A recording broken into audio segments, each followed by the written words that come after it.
Hello everyone, good evening to all of you. चलिए आज हम अपने लेक्चर को आगे बढ़ाते हुए, कल हमने द्विघात समीकरण के बहुविकल्पीय प्रश्नों को हल किया था। आज हम इसमें जो लैंग्वेज प्रॉब्लम है इसके क्वेश्चन का डिस्कशन करेंगे। तो हम बहुत ही आराम से डिस्कशन करेंगे, 5 से 6 क्वेश्चन का डिस्कशन करेंगे। बट मेरी बात को आप ध्यान से सुनिएगा कि मैं क्वेश्चन पढ़ के क्वेश्चन को सोचता कैसे हूँ। अगर आप ये सोचना सीख जाएंगे तो खुद बहुत सारे क्वेश्चन आप सॉल्व कर ले जाएंगे। ठीक है भाई। तो सवाल के सोचने का तरीका मैं यहाँ डिस्कस करूँगा। तो चलिए मैं आपके सामने एक सवाल डिस्कस करता हूँ जो कि बहुत इंपॉर्टेंट है, कई बार आया हुआ है पेपर में।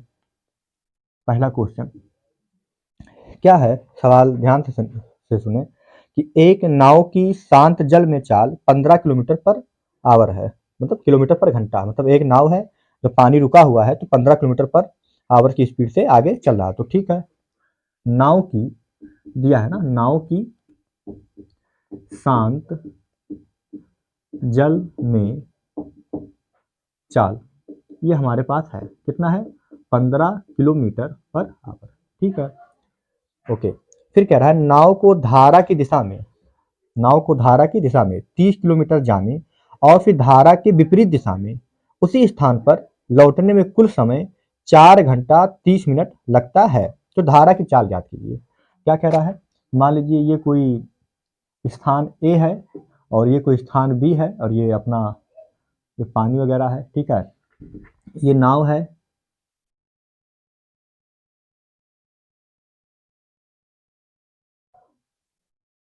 ठीक है, बहुत अच्छा। ठीक है, ये नाव है जो ए स्थान पे है।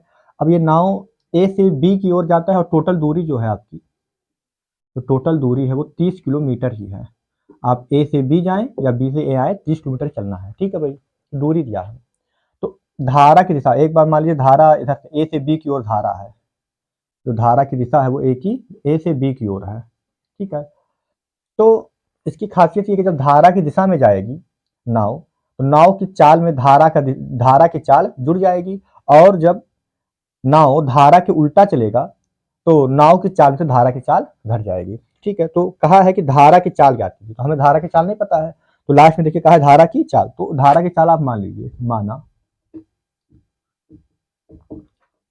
धारा की चाल बराबर x किलोमीटर पर आवर।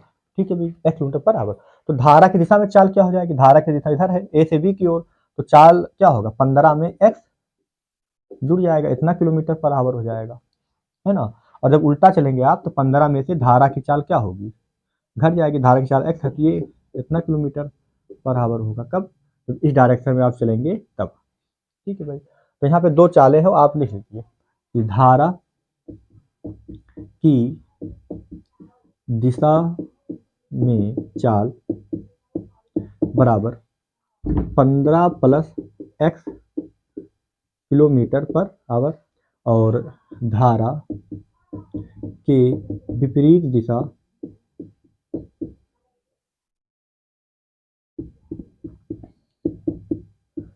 में, धारा के विपरीत दिशा में चाल, चाल मतलब वही नाव की चाल, 15 माइनस एक्स, यहाँ पे किलोमीटर पर आवर।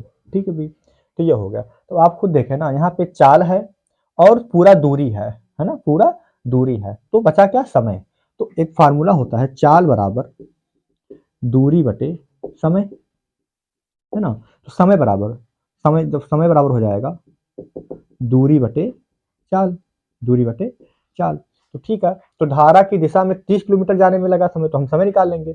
नाव धारा की दिशा में कितना भाई, टोटल समय कितना है, 4 घंटा 30 मिनट। तो जाने का समय धारा की दिशा में और धारा के उल्टा आने का समय, दोनों समय निकाल के जोड़ देंगे तो 4 घंटा 30 मिनट लगेगा। ठीक है भाई, तो हमने कहा धारा की दिशा में 30 किलोमीटर जाने में लगा समय, इसको हमने T1 कह दिया। तो समय का फार्मूला क्या होता है, दूरी बटे चाल। तो दूरी कितना है, दूरी हमारे पास है 30 और चाल कितना है, तो धारा की दिशा में, तो धारा की दिशा में चाल कितना है, 15 प्लस x, तो 30 और यह नीचे हो जाएगा 15 प्लस एक्स, इतना घंटा लगेगा।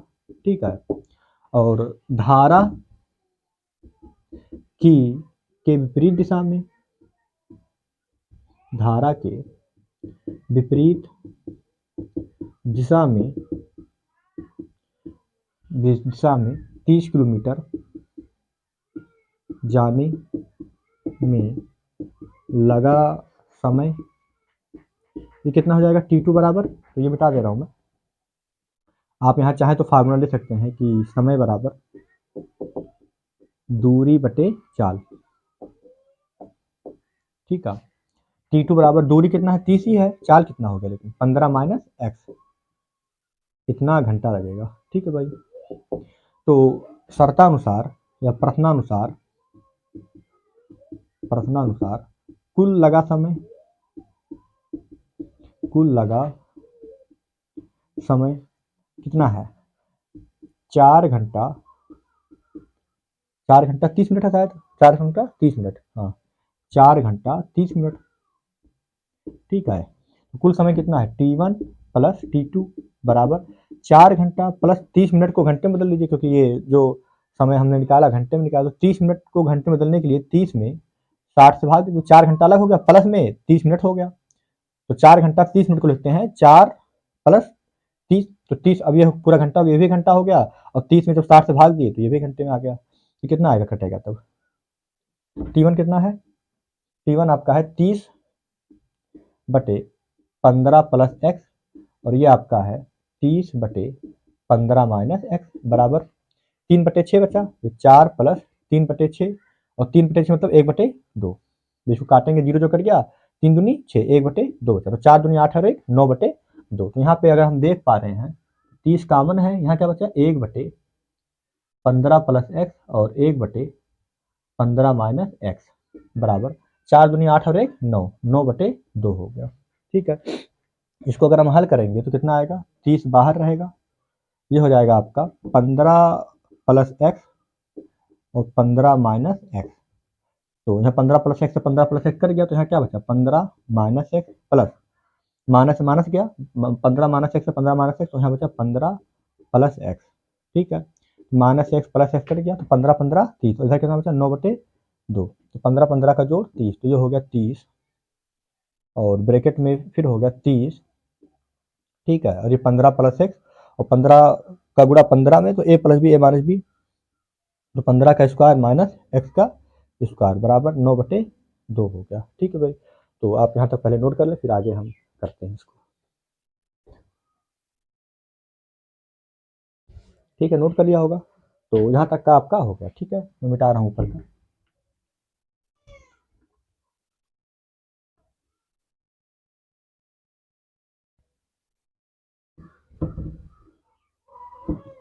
देखें यहाँ पे, अब आपको कुछ नहीं करना है, यहाँ पे लिखा है 30, आप चाहें यहाँ पे तो ऐसे लिखें 30, 30 गुणे 30 लिखा है, नीचे क्या लिखा है 15 का स्क्वायर मतलब 225 माइनस एक्स स्क्वायर, यहाँ कितना लिखा है आपका 9/2, 9/2। अब देखें यहाँ पे 3 त्रिका 9 है ना, और 3 से इसको काटेंगे तो 3 दहाई 30, फिर 3 से ये और 3 दहाई 30, तो यहाँ बचा 2 गुणे 10 गुणे 10, तो ये हो गया 10 गुणे 10 कितना हो गया, 10 गुणे 10 पड़ा रहने दीजिए। ठीक है।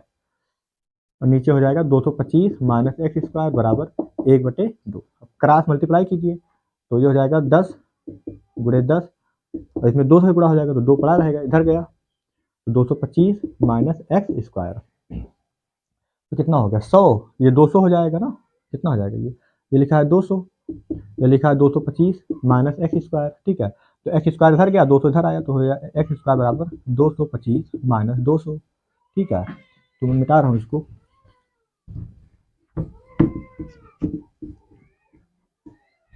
ये आपका हो जाएगा एक्स स्क्वायर बराबर 225 में तो 200 गया तो 25, तो एक्स बराबर √25, तो एक्स बराबर यहाँ पे 5 लेंगे है ना, माइनस नहीं लेंगे, माइनस इसलिए नहीं लेंगे क्योंकि चाल निगेटिव होती नहीं है, तो ये धारा की चाल, अतः धारा की चाल बराबर कितना आया 5 किलोमीटर पर आवर, तो दिस इज योर आंसर। ठीक है भाई।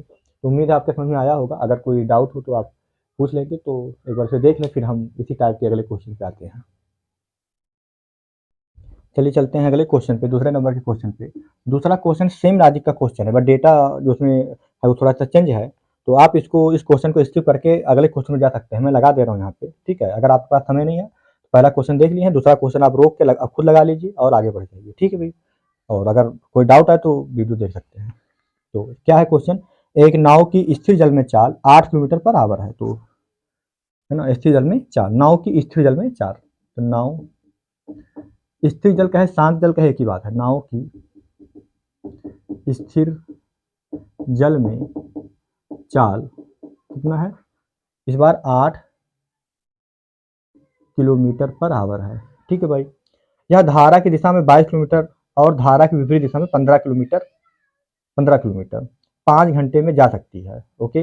मतलब कुल समय 5 घंटा लग रहा है। धारा की दिशा में 22 किलोमीटर और धारा की विपरीत दिशा में 15 किलोमीटर। पहले पहले 30 किलोमीटर था, 30 किलोमीटर जाना 30 किलोमीटर आना, लेकिन इस बार जाना 22 किलोमीटर है और आना 15 किलोमीटर है, लेकिन समय लग रहा है 5 घंटे। तो धारा की चाल ज्ञात कीजिए, कोई दिक्कत नहीं है। मैंने कहा माना धारा की चाल बराबर वही मान लेंगे x किलोमीटर पर आवर, ठीक है भाई। तो पहले हम धारा की, जब भी धारा का चाल, धारा की बात हो, नाव की बात हो, तो हमेशा धारा की दिशा में और धारा के विपरीत दिशा में दोनों चाल निकाल के लिख लिया करें। मैंने कहा धारा की दिशा में नाव की चाल बराबर, तो धारा जुड़ जाएगा तो 8 प्लस एक्स, नाव की चाल में धारा जुड़ 8, नाव की चाल में धारा की चाल जुड़ जाएगी तो 8 किलोमीटर पर आवर, ओके। और फिर हमने कहा तथा धारा के विपरीत दिशा में नाव की चाल बराबर 8 में से ही धारा की चाल घट जाएगा, ये x है, ये 8 माइनस एक्स, ठीक है, किलोमीटर पर आवर, ये बात हो गई, ठीक है। अब धारा की दिशा में आप कितना कितना जा रहे हैं ये बताइए, हमको निकालना क्या है, 5 घंटा टोटल दिया है, तो कुल समय निकालना है, तो धारा की दिशा में समय निकाल लीजिए और धारा के विपरीत दिशा में समय निकाल लीजिए, ठीक है। तो धारा की दिशा में 22 किलोमीटर, तो मैंने कहा धारा की दिशा में 22 किलोमीटर जाने में लगा समय, इसको हम T1 कहेंगे, और समय बराबर दूरी बटे चाल, तो ये हो जाए दूरी कितना है 22, चाल कितना है, धारा की दिशा में है तो धारा की दिशा वाली चाल कितनी है 8 प्लस एक्स, तो हो जाएगा 8 प्लस एक्स, इतना घंटा लगेगा, ठीक है। आप चाहें तो यहाँ बता दें कि समय बराबर दूरी बटे चाल, ये फार्मूला है, ठीक है भाई। अब धारा के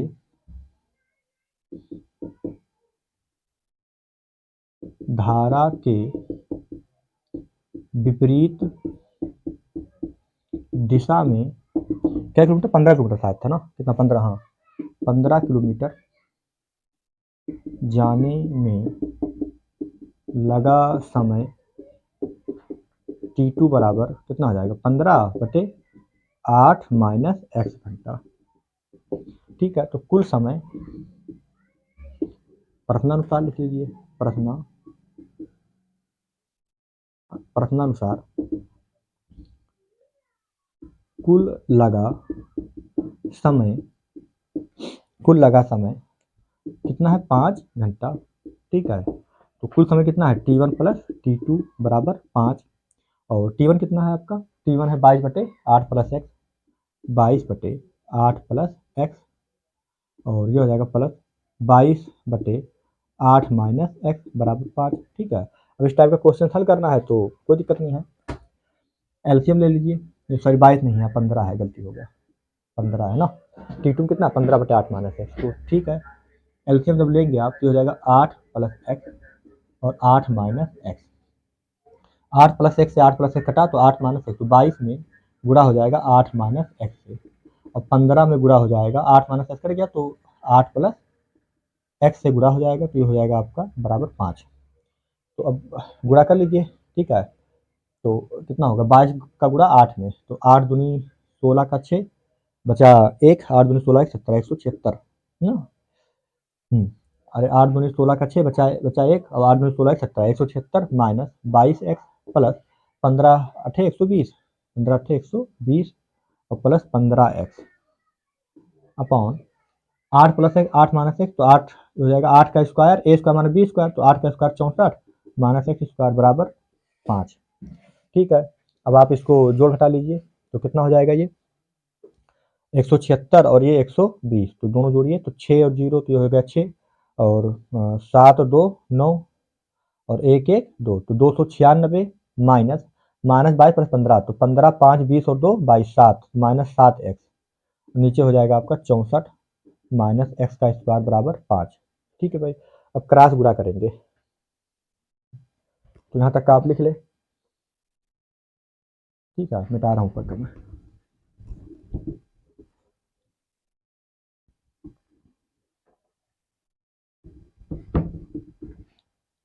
जब गुणा करेंगे तो 5 का गुणा 64 में होगा तो ये हो जाएगा 296 माइनस 7 एक्स बराबर 5 गुणे 64 तो 5 चौके 20 है ना, बचा कितना 2 बचा और 5 छक 30 और तो 32 320 माइनस 5x स्क्वायर। ठीक है, अब सभी को साइड ले जाएंगे तो कितना हो जाएगा ये 5x स्क्वायर।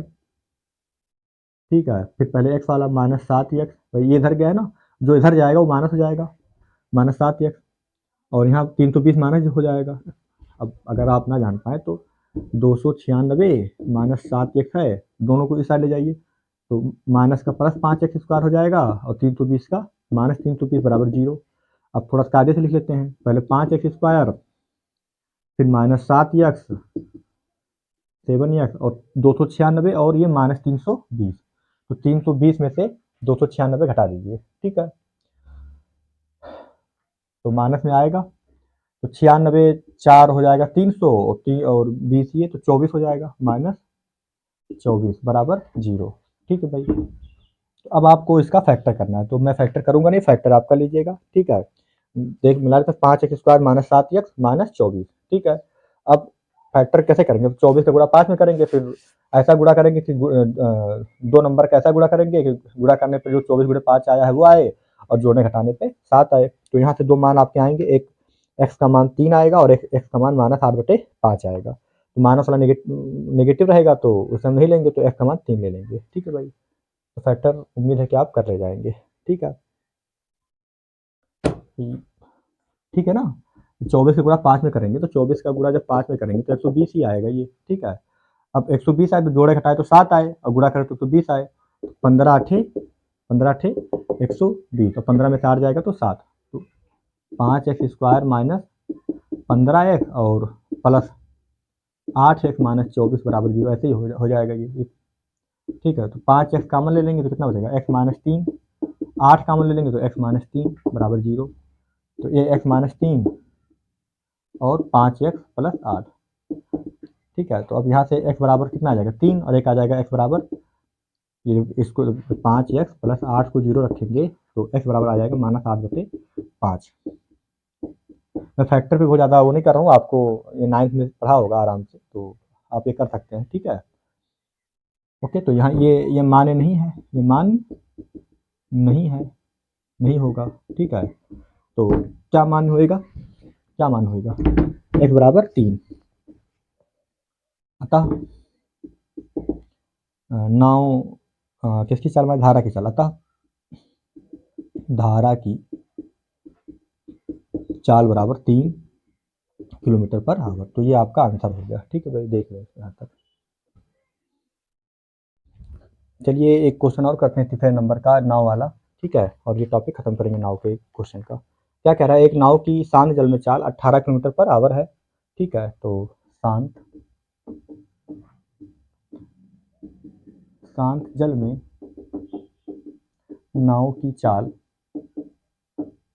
बराबर 18 किलोमीटर पर आवर। ठीक है, और कह रहा है कि वह 24 किलोमीटर धारा के विरुद्ध जाने में और 24 किलोमीटर धारा की दिशा में आने पर 1 घंटा अधिक समय लेती है। धारा की चाल बताइए। तो सीधी सी बात है कि धारा के उल्टा चलेंगे तो 1 घंटा ज़्यादा लगेगा। ठीक है ना, 1 घंटा दिया ना तो धारा की दिशा में समय ज़्यादा लगेगा। तो धारा की चाल ज्ञात कीजिए। तो मैंने कहा माना धारा की चाल बराबर x किलोमीटर पर आवर है। ठीक है, तो धारा की दिशा में, तब धारा के दिशा में नाव की चाल बराबर 18 plus x kilometre per hour तथा धारा के विपरीत दिशा में नाव की चाल बराबर 18 minus x kilometre per hour. Okay, ये बात हो गई। तो टोटल दूरी 24 किलोमीटर है ना, तो ठीक है ना। 24 किलोमीटर जाने में, तो धारा की दिशा में 24 किलोमीटर जाने में लगा समय, और धारा के उल्टा आने में 24 किलोमीटर आने में लगा समय निकाल लेंगे, और क्योंकि 1 घंटे का अंतर है तो 1 घंटा अंतर कर देंगे। तो हमने कहा धारा की दिशा में, धारा की दिशा में 24 किलोमीटर आने में लगा समय, इसको हमने T1 कहा। समय बराबर दूरी बटे चाल, तो दूरी 24 है और चाल है 18 प्लस x, इतना घंटा लगेगा धारा की दिशा में आने में, तथा धारा की विपरीत दिशा में, धारा के विपरीत दिशा में 24 किलोमीटर आने में लगा समय T2 बराबर 24 बटे 18 माइनस x, क्योंकि विपरीत दिशा में है तो विपरीत दिशा की चाल लिखेंगे इतना। ठीक है, और प्रश्नानुसार बहुत कॉमन सी बात है कि 1 घंटा ज़्यादा लग रहा है, तो आप कॉमन सेंस से सोचिए कि जब धारा के उल्टा चलेंगे तभी ना समय ज़्यादा लगेगा। इसका मतलब T2 ज़्यादा है, T1 कम है। कितना ज़्यादा है? 1 घंटा ज़्यादा है। तो अगर हम T2 में से T1 घटा देंगे तो क्या आ जाएगा? 1 घंटा। आया नहीं आया? ऐसे भी देख लीजिए, ये T2 बड़ा है, T1 छोटा। कैसे पता चला? क्योंकि विपरीत चल रहा है तो ज़्यादा समय लेगा। एक तो ये कॉन्सेप्ट हो गया। दूसरा कॉन्सेप्ट ये है कि दोनों का हर देखिए, एक 18 प्लस x है, एक 18 माइनस x है। ठीक है, तो 18 माइनस एक्स 18 प्लस एक्स से छोटा है, क्योंकि ये माइनस है भाई, घट 18 में से कुछ घट रहा है और 18 में कुछ जुड़ रहा है। मान लीजिए एक्स का मान 1 है, तो 18 में से 1 गया 17, और 18 1 19, तो 19 बड़ा है और 17 छोटा है। तो जब बड़े से भाग देते हैं तो छोटा मान आएगा, और जब छोटे से भाग देंगे तो बड़ा मान आएगा। तो ये छोटा है तो छोटे से भाग देंगे तो T2 बड़ा होगा, और जब ये बड़ा है बड़े से भाग देंगे तो T1 छोटा होगा। तो T2 बड़ा है, T1 छोटा है। कितना बड़ा है? 1 घंटा ज़्यादा है, तो T2 में से T1 हटा देंगे तो 1 घंटा आ जाएगा। ठीक है भाई, T2 का मान कितना है बेटा? 24 बटे 18 माइनस एक्स, तो हो जाएगा 24 बटे 18 माइनस एक्स, और ये 24 बटे 18 प्लस एक्स। इतनी सी बात थी। ठीक है, ये हो गया 1। 24 कॉमन ले लीजिए, जब कॉमन हो तो ले लिया कीजिए, जिससे आसानी हो जाएगा। 1 बटे 18 माइनस एक्स, और माइनस में 1 बटे 18 प्लस एक्स। ठीक है, बराबर 1। ये 24 हो गया। ठीक है, इसको सॉल्व करने के लिए एलसीएम ले लीजिए दोनों का, 18 माइनस एक्स और 18 प्लस एक्स।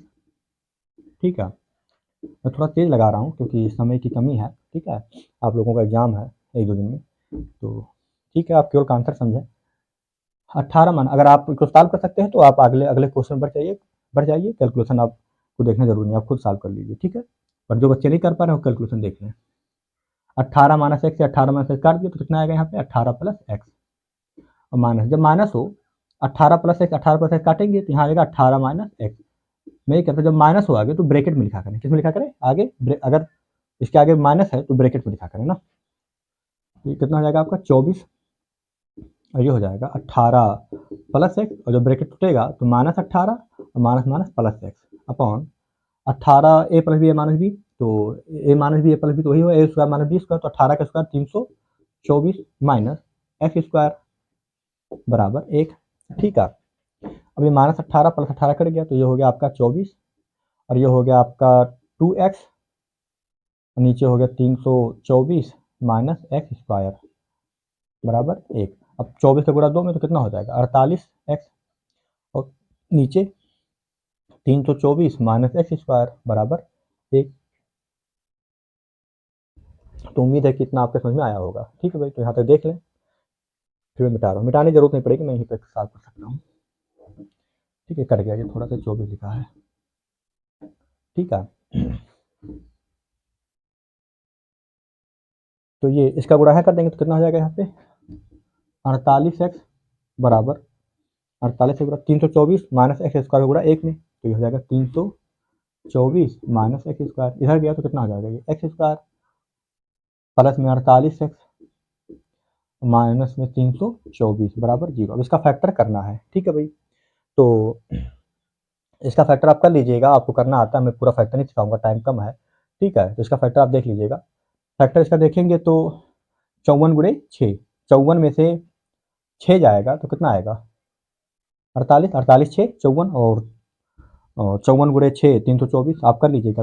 ठीक है, कैसे होता है, तो हो जाएगा एक्स स्क्वायर प्लस, उम्मीद है कि आप फैक्टर करना जानते होंगे, 54x माइनस 6x माइनस 324 बराबर 0। तो इन दोनों में क्या कॉमन है, x कॉमन है, तो x प्लस 54 बचा, माइनस 6 कॉमन ले लिया, तो x प्लस और 6 चौक कितना हुआ 6 पंचे x प्लस 6 पंचे 30 बचा 2, तो 6 चौक 24 बराबर 0। तो यहाँ से कितना आया x प्लस 54 और x माइनस 6 बराबर 0। तो एक आ जाएगा x बराबर माइनस 54, मान्य नहीं है, मान्य नहीं है क्योंकि धारा की चाल ऋणात्मक नहीं होती। आप यहाँ आगे लिख लेंगे, मान्य नहीं है क्योंकि धारा की चाल ऋणात्मक नहीं होती। तो मेरे पास जगह नहीं, मैं लिख नहीं रहा हूँ, आप यहाँ आगे लिख लीजिएगा कि मान्य नहीं है क्योंकि धारा की चाल ऋणात्मक नहीं होती है। तो यहाँ से क्या हो जाएगा x बराबर 6, लास्ट में लिख देंगे आप, अतः धारा की चाल ना यहाँ बराबर 6 kilometre per hour, this is your answer. तो 6 किलोमीटर पर आवर इसका आंसर आएगा। ठीक है, तो उम्मीद है कि आपके समझ में आया होगा। देख लें, बहुत आसान सा सवाल था। अब हम नए टाइप के क्वेश्चन पे आएंगे और 2-3 क्वेश्चन और लगाएंगे और ये टॉपिक खत्म करेंगे। ठीक है भैया, चलें देख लें। चलिए एक अगले क्वेश्चन पे आते हैं, थोड़ा सा क्वेश्चन की वैरायटी चेंज करते हैं। चौथा क्वेश्चन है कि एक रेलगाड़ी, ठीक है, रेलगाड़ी के ऊपर है कि एक रेलगाड़ी एक समान चाल से, तो रेलगाड़ी की चाल एक समान है, तो एक समान चाल से 180 किलोमीटर की दूरी तय करती है। अगर एक रेलगाड़ी है एक समान चाल से 180 किलोमीटर की दूरी तय करती है, ठीक है, तो 180 किलोमीटर दूरी है और एक समान चाल है, तो समय निकाल लेंगे। ठीक है, और यदि 5 किलोमीटर पर आवर अधिक होती है, अगर चाल बढ़ा दी जाए तो वह उसी यात्रा को 1/2 घंटा मतलब आधा घंटा कम समय लेती है। मतलब जो समय एक समान चाल से चलने में लग रहा था, अब जब हमने स्पीड बढ़ा दिया तो आधा घंटा पहले पहुंच गए। मान लीजिए पहले 8 घंटा लगता था, तो अब 7.5 ही घंटा लगेगा, ऐसा कुछ है ना। तो रेलगाड़ी की चाल ज्ञात कीजिए, तो जो नीचे लिखा है वहीं से स्टार्ट कर दीजिए। मैंने कहा माना रेल गाड़ी की चाल बराबर x किलोमीटर पर आवर। रेलगाड़ी जो टोटल चल रही है वो 180 किलोमीटर है, 180 किलोमीटर।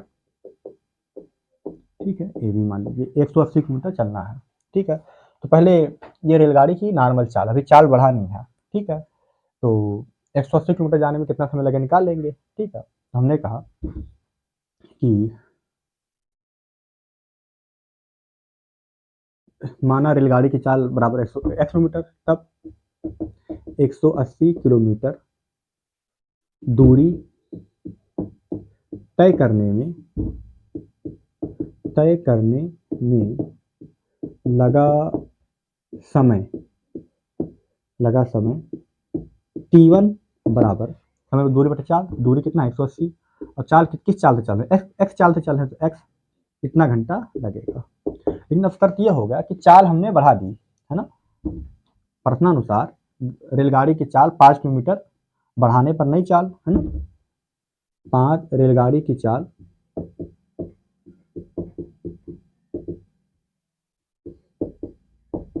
की चाल 5 किलोमीटर पर आवर बढ़ाने पर नई चाल क्या हो जाएगी रेलगाड़ी की, x प्लस, पहले x था अब x plus 5 kilometre per hour हो जाएगा। अब रेलगाड़ी इस चाल से चलेगी, तब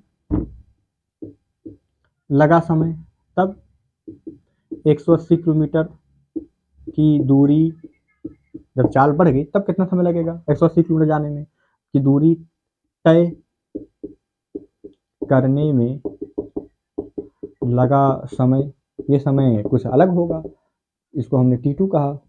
फिर वही दूरी बटे चाल, तो दूरी तो भी 180 किलोमीटर है, अब लेकिन चाल अब x नहीं है, x+5 है, x+5 कितना घंटा लगेगा। तो जब स्पीड बढ़ गई है तो समय कम लगेगा, है ना, और जब स्पीड स्लो थी तो समय ज़्यादा लगेगा। तो यहाँ पे T1 ज़्यादा है और T2 कम है। कितने का अंतर है? आधे घंटे का।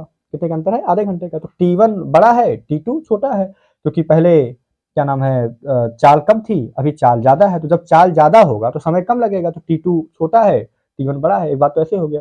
नीचे देखें, यहाँ पे x है, यहाँ x+5 है, तो ये छोटा है तो इसका मान बड़ा होगा, ये बड़ा है x+5 x से, तो ये छोटा होगा। तो शर्तानुसार T1 बड़ा है, तो T1 में से जब T2 घटाएंगे तो कितना आएगा? आधा घंटा ना। T1 का मान कितना है? 180 बटे x माइनस 180, सॉरी 180 बटे x+5 बराबर 1/2। 180 कॉमन ले लेंगे तो क्या हो जाएगा? 1/x माइनस 1 बटे x+5 बराबर 1/2। 180 हो जाएगा, यहाँ पे जब एलसीएम लेंगे तो x और x+5, ये हो जाएगा x+5 माइनस x बराबर 1/2। भाई x से कटा तो x+5 से गुणा हुआ, x+5 कटा तो x से गुणा हो गया, माइनस एक ही टर्म था तो ब्रैकेट नहीं लगाया, ठीक है भाई। माइनस एक प्लस एक कट गया, तो कितना बचा? 180 और अंदर बचा 5 बटे एक्स, एक्स का गुणा कर लीजिए, एक्स का गुणा x+5 में, तो x² प्लस 5x बराबर 1/2, 1/2। तो अब कुछ नहीं करना, तिर्यक गुणा करना है, ठीक है। तो ये हो जाएगा 180 गुणे 5 और 2 का गुणा इसमें हो जाएगा, गुणे 2 बराबर x² प्लस 5x, ठीक है। तो 5 दूनी 10, तो हो जाएगा 1800, तो हो जाएगा x², यहाँ हो जाएगा 0 बराबर x² प्लस 5x, और जब इधर साइड आएगा तो माइनस 1800, ठीक है। अब इसी का फैक्टर करना, फैक्टर देख लीजिएगा क्या आएगा, ठीक है भाई। मैं फैक्टर देख के ले रहा हूँ, इसी को ऐसे लिख सकते हैं, ORR x² plus 5x minus 1800 बराबर 0, ठीक है भाई। तो ये जो आपका आएगा 45 गुणे 40, 45 गुणे 40, ठीक है। तो 1800 आएगा, 45 में से 40 जाएगा तो 5 आएगा, तो इसका जो फैक्टर होगा वो हो जाएगा x प्लस 45 और x माइनस 40 बराबर 0। तो एक तो आएगा x बराबर माइनस 45, मान्य नहीं है, मान्य नहीं है, क्योंकि रेलगाड़ी की चाल नेगेटिव नहीं हो सकती। तो यहाँ पे क्या आ जाएगा? x बराबर 40 किलोमीटर। अतः रेल गाड़ी की चाल बराबर 40 किलोमीटर पर आवर। राइटिंग समझने अगर मैं बोल रहा हूँ लिख लीजिएगा आप आंसर। तो इसका आंसर क्या आएगा? 40 किलोमीटर पर आवर। देख लीजिए इसको, मैंने फैक्टर देख के लिखा है, आप फैक्टर करना जानते हैं कर लेंगे, ठीक है भाई। चलिए एक क्वेश्चन नंबर 5 पे बात करते हैं। थोड़ा क्या नाम है, आयु से संबंधित है कि 3 वर्ष पूर्व रहमान की आयु वर्षों में का व्युत्क्रम और अब से 5 वर्ष पश्चात आयु के व्युत्क्रम का योग 1/3 है, तो उसकी वर्तमान आयु ज्ञात कीजिए। रहमान की, मैंने कहा माना वर्तमान आयु बराबर x वर्ष। तो दो बातें हो रही, 3 वर्ष पहले और 5 वर्ष बाद। 3 वर्ष पहले और 5 वर्ष बाद के आयु का जो व्युत्क्रम है उल्टा है, वो उनका जोड़ क्या है? 1/3 है। तो पहले 3 वर्ष पहले रहमान कितना, भाई अभी मान लीजिए कोई 15 साल का है तो 3 साल पहले कितना होगा? 12 साल का। 5 साल बाद, 3 साल पहले 12 साल का होगा, 5 साल बाद 15 है तो 20 हो जाएगा, है ना। तो ये होता है, तो प्रेजेंट टाइम से ही पीछे जाया जाता है और प्रेजेंट टाइम से ही आगे जाया जाता है, ठीक है भाई। तो 3 वर्ष पूर्व रहमान की आयु x माइनस 3 वर्ष तथा 5 वर्ष बाद रहमान ये नाम शायद, जो भी नाम होगा लिख लीजिए, रहमान की आयु कितना है भाई? x से आगे जाइए 5, तो x प्लस 5 वर्ष। शर्तानुसार क्वेश्चन ने कहा है कि 3 वर्ष पूर्व और 5 वर्ष बाद रहमान की जो आयु का व्युत्क्रम है उनका जोड़ 1/3 है। तो 3 वर्ष पहले आयु कितनी है, x-3, तो इसका उल्टा क्या होगा 1/x-3 प्लस 5 वर्ष बाद कितना है आयु x+5, तो इसका उल्टा क्या होगा 1/x+5। इन दोनों का जोड़ कितना है 1/3। अब इसको आप हल करना जानते हैं। यहाँ पे x-3 और x+5 एलसीएम लेंगे, हो जाएगा 1/3, यहाँ पे हो जाएगा x+5, यहाँ हो जाएगा x-3। ठीक है भाई, तो ठीक है, x मिलके हो गया 2x और 5 में से 3 गया -2, और ये x का गुणा इसमें x में करेंगे तो x² plus 5x minus 3x और माइनस 15 बराबर 1/3। अब आप त्रिज्या गुणा वगैरह कर लीजिएगा, हल कर लीजिएगा, तो सब दो घात समीकरण बनेगा। दो घात समीकरण बनने के बाद जो समीकरण बनेगा आपका वो बनेगा x² माइनस 4x, मैं देख के लिख रहा हूँ, ठीक है, आप हल कर लीजिए कितना बनेगा। और इसका जब फैक्टर करेंगे तो x, इसका फैक्टर होगा 7 त्रिक 21, 7 में 3 का 4, तो x माइनस 7 और x प्लस 3, ये x माइनस 7 है, ये इसका फैक्टर बनेगा। यहाँ से x का मान आएगा एक -3, जो कि मान नहीं है क्योंकि आयु नेगेटिव नहीं होती है। रीजन लिख लीजिएगा, तो x बराबर कितना आ जाएगा 7। अतः रहमान की वर्तमान आयु बराबर 7 वर्ष। इसी जो आंसर देख लें यहाँ तक। चलिए एक छोटा सा क्वेश्चन और है, 6वां क्वेश्चन, कि पुनीता की 2 वर्ष पूर्व की आयु और अब से 4 वर्ष बाद की आयु का गुणनफल, ठीक है, तो 2 वर्ष पहले का निकालेंगे, 4 वर्ष बाद का निकालेंगे, दोनों को गुणा कर देंगे। उसकी वर्तमान आयु के 2 गुने से एक अधिक है, तो वर्तमान आयु जितना होगा उसका 2 गुना करके एक जोड़ देंगे, ठीक है, से अधिक है, तो उसकी वर्तमान आयु ज्ञात कीजिए। तो मैंने कहा माना वर्तमान आयु बराबर x वर्ष, तो 2 वर्ष पूर्व आयु बराबर x माइनस 2 वर्ष, 2 वर्ष में 4 वर्ष बाद, 4 वर्ष बाद आयु x प्लस 4 वर्ष, ठीक है, 2 वर्ष पूर्व और 4 वर्ष बाद, ठीक है। तो दोनों का जो गुणनफल है वर्तमान आयु के 2 गुने से 1 वर्ष अधिक है। क्या कह रहा है कि पुनीता की 2 वर्ष पूर्व की आयु और अब से 4 वर्ष बाद की आयु का गुणनफल, ठीक है, उसकी आयु के 2 गुने से 1 वर्ष अधिक है ना। उसकी गुणनफल उसकी वर्तमान आयु के 2 गुने से 1 वर्ष अधिक है। ओके, मतलब प्रश्नानुसार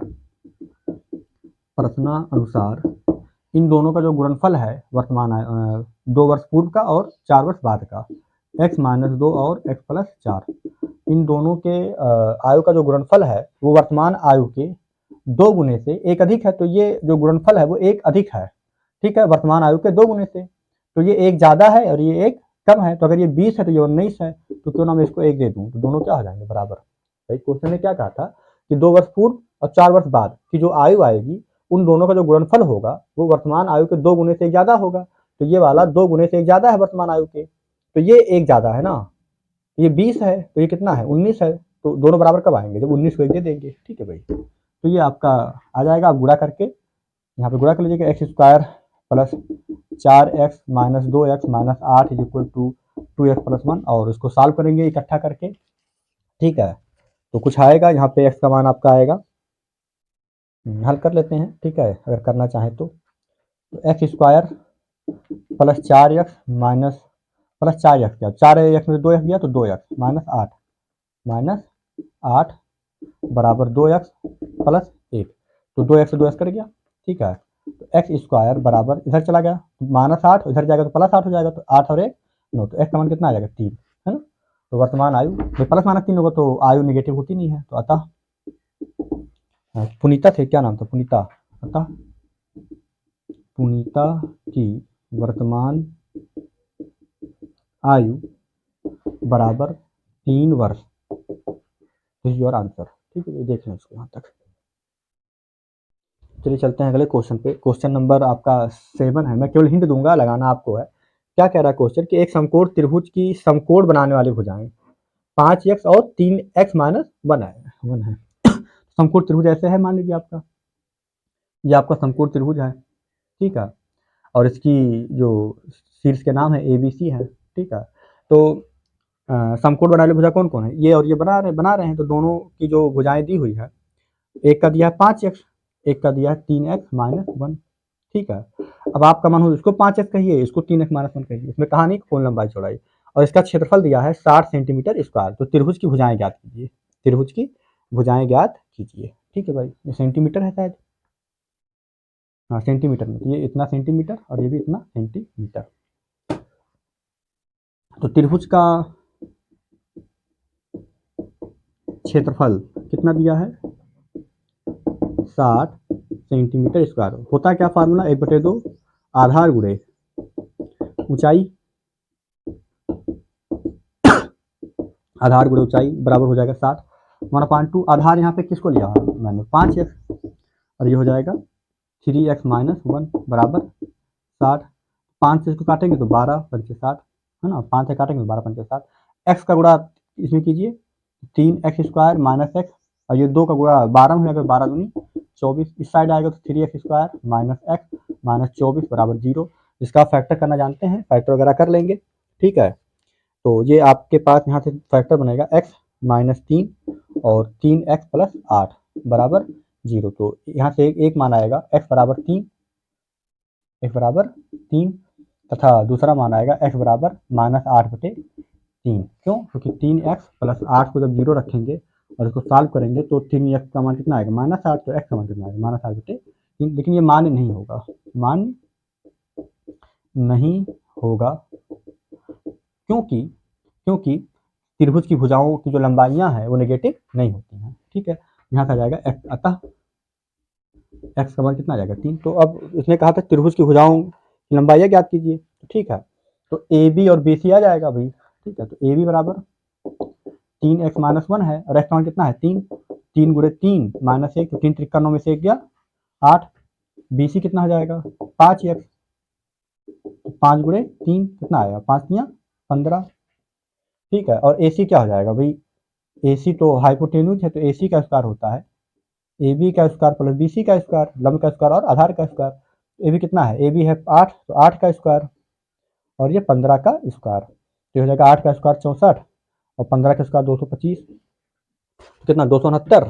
तो AC का स्क्वायर आ जाएगा 269, एक बार चेक कर लीजिएगा, तो AC आ जाएगा 17 सेंटीमीटर, ठीक है भाई। तो देख लीजिएगा आप, शायद यही आएगा, ठीक है 17 सेंटीमीटर, नहीं 289 आएगा ना, 69 79, अरे 5 4 9 और 6 2 8, 289 आएगा, सॉरी। तो AC स्क्वायर 289 आएगा, 289 का जो वर्गमूल होता है वो 17 होता है, ठीक है, इतना सेंटीमीटर।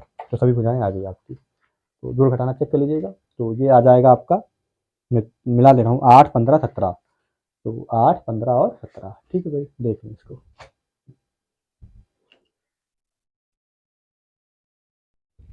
चलिए चलते हैं एक क्वेश्चन पे, और एक टाइप का 8वां क्वेश्चन, ठीक है भाई। क्या कह रहा है कि दो क्रमागत धन पूर्णांक सम संख्याओं के वर्गों का योग 340 है, तो संख्याएं ज्ञात कीजिए। तो पहली बात तो दो क्रमागत संख्याएं हैं, और दूसरी बात यह है कि सम संख्या, जो दोनों लगातार संख्या है, दोनों सम है। तो दोनों दो लगातार सम संख्या क्या होता है, जैसे 2 है तो 4 है, या 6 है तो 8 है, तो ठीक है, तो दो दो का अंतर है ना। अगर एक 2 है तो अगला कब आएगा, अगला कौन आएगा, जब 2 में 2 जोड़ेंगे तब आएगा। अगर पहला 6 है तो 8 कब आएगा, जब 6 में 2 जोड़ेंगे तब आएगा, ठीक है। तो यही बात है। तो इसमें क्या रहा कि दो सम संख्या है, तो सम संख्या किस टाइप का होता है, 2x टाइप का होता है। तो मैंने कहा कि माना दो क्रमागत सम संख्याएं क्रमशः, पहला 2x है तो दूसरा 2x में जब 2 जोड़ेंगे तब आएगा, 2x प्लस 2 है, ठीक है। और क्वेश्चन कह रहा है कि वर्गों का योग 340 है, तो प्रश्नानुसार मतलब 2x का स्क्वायर है ना पहले का वर्ग, और 2x प्लस 2 का स्क्वायर, दोनों को जब जोड़ेंगे तो 340 आएगा, तो हो जाएगा 4x स्क्वायर। ये हो जाएगा 2x square 4x square plus 4 plus 2 4 दूनी 8x बराबर 340। तो 4x स्क्वायर 4 कितना हो गया 8x स्क्वायर प्लस 8x, ठीक है, माइनस 336, 336 बराबर 0। क्यों? क्योंकि 340 इधर जाएगा और 340 में 4 जाएगा तो 336। अब 8 अगर हम यहाँ से कॉमन ले लें तो x square plus x minus 8 चौक 32 और 1 33 और 8 दूनी 16 बराबर 0। तो x square plus x minus 42 बराबर 0। तो 7 6 42, 7 में से 6 जाएगा तो 1 आएगा ना। एक्स स्क्वायर प्लस ये 8 गया 0 के नीचे तो खत्म हो गया। ठीक है भाई, एक तरीका ये है। और दूसरा तरीका ये होता है कि दो नंबर का गुणा अगर 0 है तो उनमें से एक नंबर को 0 होना पड़ेगा रियल नंबर सिस्टम में। ठीक है, अब रियल नंबर सिस्टम में और जो आपका यूजुअल मल्टीप्लिकेशन और एडिशन होता है उसके रिस्पेक्ट में कोई और ऑपरेशन होगा तब की बात नहीं करता मैं। ठीक है, तो नॉर्मल जो आप गुणा भाग यूज करते हैं, गुणा और भाग, उसमें अगर दो नंबर का गुणा 0 है तो एक नंबर को 0 होना पड़ेगा। तो एक्स स्क्वायर प्लस एक्स 7 6 42, तो 7x माइनस 6x माइनस 42 बराबर 0। तो ये हो जाएगा एक्स प्लस 7 माइनस 6 का मान लिया तो एक्स प्लस 7 बराबर 0। तो एक्स प्लस 7 और एक्स माइनस 6 बराबर 0। तो इस संख्या ने इसमें क्या कहा था, दो क्रमागत धन पूर्णांक, क्या कहा था, धन पूर्णांक। तो यहाँ से एक एक्स का मान क्या आएगा, एक -7 मान नहीं है, मान नहीं है क्योंकि क्वेश्चन ने कहा धन पूर्णांक। तो यहाँ से एक्स का मान क्या आएगा उसके बाद 6। तो अतः जो संख्याएं हो जाएंगी 6 और 8 हो जाएंगी। ठीक है, मतलब सॉरी 6 और 8 कह रहा हूँ मैं, ये संख्याएं तो 2x और 2x प्लस 2 है ना। अतः जो संख्याएं हो जाएंगी, अतः धन पूर्णांक, अतः अभीष्ट संख्याएं, ये गलती मत कीजिएगा, अभी संख्याएं क्या है, अभी संख्याएं 2x में तो 2 गुणे 6 बराबर 12 तथा 2x प्लस 2 तो 2 गुणे 6 प्लस 2 तो 6 दूनी 12 प्लस 2 कितना हो जाएगा 14 है ना। अतः अभी संख्याएं 12 और 14 होगा ना। ठीक है, इसको ऐसे लिख लीजिए, एक्स का मान 6 आया, तब 2x का मान इतना और 2x प्लस 2 का मान 14। तो अतः लास्ट में लिखेंगे, अतः अभीष्ट संख्याएं 12 व 14 होंगी। ये आपका आंसर होगा, देख लें इसको। ठीक है भाई, चलिए एक लास्ट क्वेश्चन करते हैं, उसके बाद आप अपना करते रहिएगा, जो फंसेगा आप हमसे पूछ सकते हैं। ठीक है भाई, 9वां क्वेश्चन है, क्वेश्चन नंबर 9वां है कि 3 क्रमागत धन पूर्णांक इस प्रकार है कि प्रथम पूर्णांक के वर्ग तथा दूसरे और तीसरे के गुणनफल का योगफल 191 है। तो 3 पूर्णांक है, अब सम विषम नहीं कह रहा तो मैंने कहा माना 3 क्रमागत है ना, क्रमागत 3 क्रमागत धन पूर्णांक क्रमशः x x प्लस 1 व x प्लस 2 है। ठीक है, तो शर्तानुसार क्या कह रहा है कि पहले का वर्ग, प्रथम पूर्णांक के वर्ग, तो पहले का वर्ग क्या होगा x, पहला पूर्णांक x है तो x का वर्ग तथा दूसरे तीसरे का गुणनफल का योगफल। तो दूसरे का x प्लस 1 का और x प्लस 2 के गुणनफल का योगफल 191 है। इसको आप हल करिए गुणा करके, x square plus 2x plus x plus 2 बराबर 191। इकट्ठा करके जब आप इसको हल करेंगे तो ये आपका x का मान आ जाएगा 9 आ जाएगा और एक निगेटिव आएगा, उसको आप छोड़ देंगे। ठीक है, तो अतः तो संख्या क्या हो जाएंगी, एक 9 और एक 10 और एक 11, 9 10 और एक 11। ठीक है भाई, अतः अभीष्ट संख्याएं x का मान 9 तो एक 9 और x प्लस 1 तो 9 1 10 और x प्लस 2 तो 9 2 11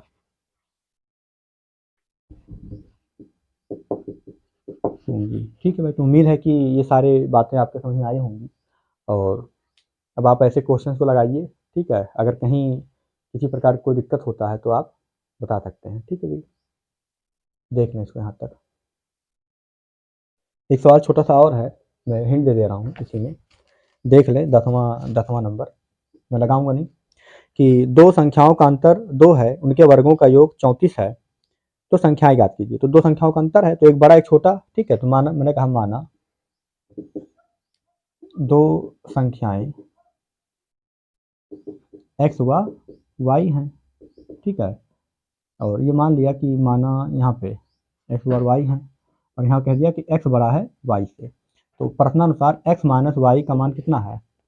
x माइनस वाई का मान आपका 2 है। ये समीकरण नंबर 1 हो गया। ठीक है, तथा उनके वर्गों का योग 34 है ना? वर्गों का योग 34 मतलब x square plus y square बराबर 34 है।